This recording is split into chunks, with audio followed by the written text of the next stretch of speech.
Welcome to our channel spooky stories. मैं hospital की तरफ जा रहा था, वो पुराना अबेंडेंड वाला। मुझे लगा सब लोग ऑलरेडी वहाँ हैं। दिन धूप वाला था, स्कूल नहीं था, हॉलीडेज़ चल रही थी। ये हमारी रूटीन का पार्ट बन गया था। जैसे ही मैं ग्राउंड पे एंटर हुआ, मैंने एक लड़के को देखा जो बेसमेंट की तरफ जा रहा था। वही हमारा एंट्री पॉइंट था। पीछे से एक छोटी सी विंडो से सीधा डार्क और डैम्प बेसमेंट में, जहाँ पुराना मेडिकल इक्विपमेंट पड़ा था। हमेशा मुझे वहीं सबसे ज़्यादा क्रीपी लगता था। वैसे पूरी बिल्डिंग ही क्रीपी था, पर वही उसकी चार्म थी। हमने तो एक बार हॉस्पिटल के एक रूम में कैंपिंग भी की थी। Sleeping bags, crazy hospital room का दरवाज़ा, जिसमें सिर्फ एक छोटी सी व्यूइंग विंडो थी, और उसी विंडो से हमें कभी कभी लगता कि कोई पास से वॉक करके जा रहा है। भयानक केयर मिलता था। बेसमेंट क्रॉस करके मैं अब स्टेयर्स की तरफ जा रहा था, तीसरे फ्लोर के लिए। मुझे लग रहा था सामने वाले दोस्त बस आगे ही हैं। हमारा एक सीक्रेट रूम था जहां हमने फर्नीचर अरेंज करके अपने पास बेस बना लिया था। कोई और नहीं जानता था उसके बारे में। जैसे ही मैं थर्ड फ्लोर पे पहुंचा, मैंने अपना फ़ोन देखा। तब मुझे याद आया, मैंने दोस्तों को पहले मैसेज भेजा था। रिप्लाई आया था, हम तो स्केट पार्क में हैं। मैं फ्रीज़ हो गया, समझ नहीं आया तो फिर मैंने किसको फॉलो कर रहा था इतनी देर से। अचानक लगा जैसे 1000 आंखें मुझे देख रही हों। हर आवाज़, हर सेंसेशन मेरी स्किन पे महसूस हो रही थी। और फिर एकदम रियलाइज़ हुआ, जिसको फॉलो कर रहा था वो गायब हो गया। ना उसकी आवाज़, ना उसका शेडो। मैं तब थर्ड फ्लोर पे अकेला खड़ा था, और निकलने का रास्ता सिर्फ बेसमेंट से था। जो फियर मैंने उस वक्त फील किया, जैसे छुरियां दिमाग के अंदर घुस रही हों। मुझे याद भी नहीं कि मैं बाहर कैसे निकला। मुझे कुछ याद नहीं, सिर्फ एक बात याद है, किसी को फॉलो करते करते अंदर तक घुस गया था, और जब सबसे अंदर था वो कोई बस वैनिश हो गया।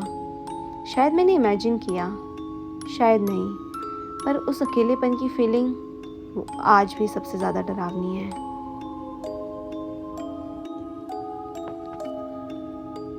कुछ टाइम पहले मैं और मेरे फ्रेंड्स 16-19 साल के एक अबेंडन बिल्डिंग डिस्कवर किया, और सीरियसली ये हमारे लोकल हाई स्कूल के एक्सट्रीमली क्लोज था।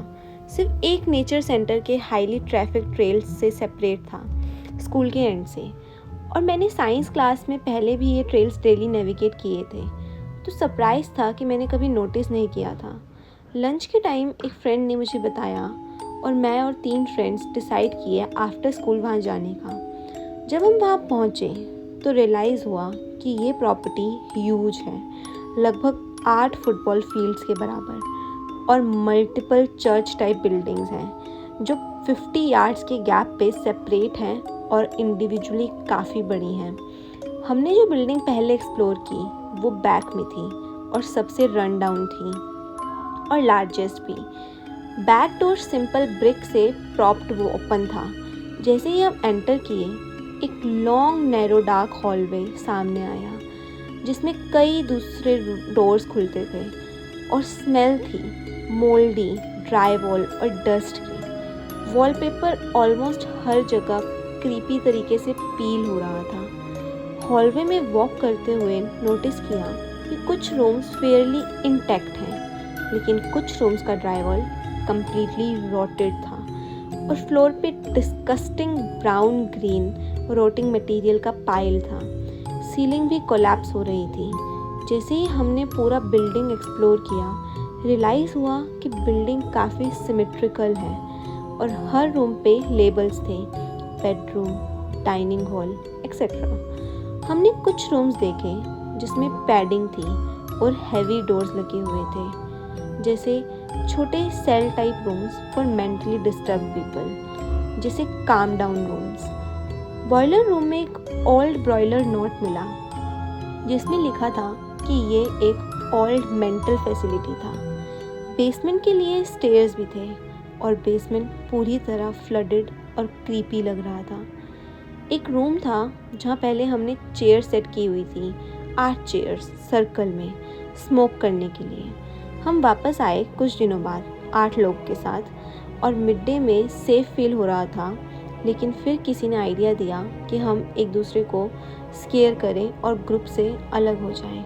20 मिनट तक सब लोग ये करते रहे, डोर स्लैम करना और जंप स्केयर देना, लेकिन फिर हम नोटिस करने लगे कि हम अकेले नहीं हैं, कोई और या कुछ बिल्डिंग में है। मैं और मेरा फ्रेंड ट्विक अलग जाके स्केयर कर रहे थे। तब हमने देखा कि डोर की दूसरी साइड से फीट दिख रहे हैं। डोर हिल रहा था जैसे किक या पंच हुआ हो, और फिर फुटस्टेप्स डोर के नीचे से वॉक करते हुए दूर दूर से हो गए। हम स्केयर्ड शिटलेस वापस ग्रुप के पास भागे, लेकिन ग्रुप ने बिलीव नहीं किया।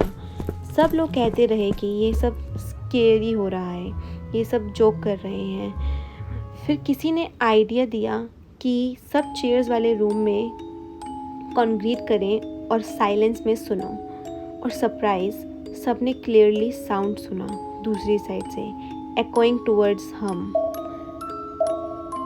और भी क्रीपी मोमेंट 10 मिनट पहले हमने बोर्डम में हॉल के एंड पे चेयर्स थ्रो किए थे ताकि नॉइस करके सबको स्केयर करें। जब हमने पीछे देखा, दोनों चेयर्स बहुत दूर चले गए, लगभग 30 फीट डाउन द हॉल। सब लोग जल्दी से कार में भागे और वापस नहीं आए। एक वीक बाद वापस आए तो देखा कि विंडोज़ जो पहले स्मैश थे हमने नहीं किए, और जो डोर्स ओपन थे अब सब बॉर्डर्ड और लॉक थे। हम सोचते हैं कि शायद सिटी ने ये बिल्डिंग लॉक किया किसी रीज़न के लिए, और अगर नहीं जानते कि वहाँ क्या लर्किंग है तो अच्छा किया। मोल्डी और डिस्पेयरिंग डार्कनेस में कुछ डेफिनेटली है। मेरा नाम सारा है, मेरी एज 22 है, और मुझे लगता है मैंने अपनी ज़िंदगी का सबसे बुरा और बेस्ट एक्सपीरियंस फेस किया है।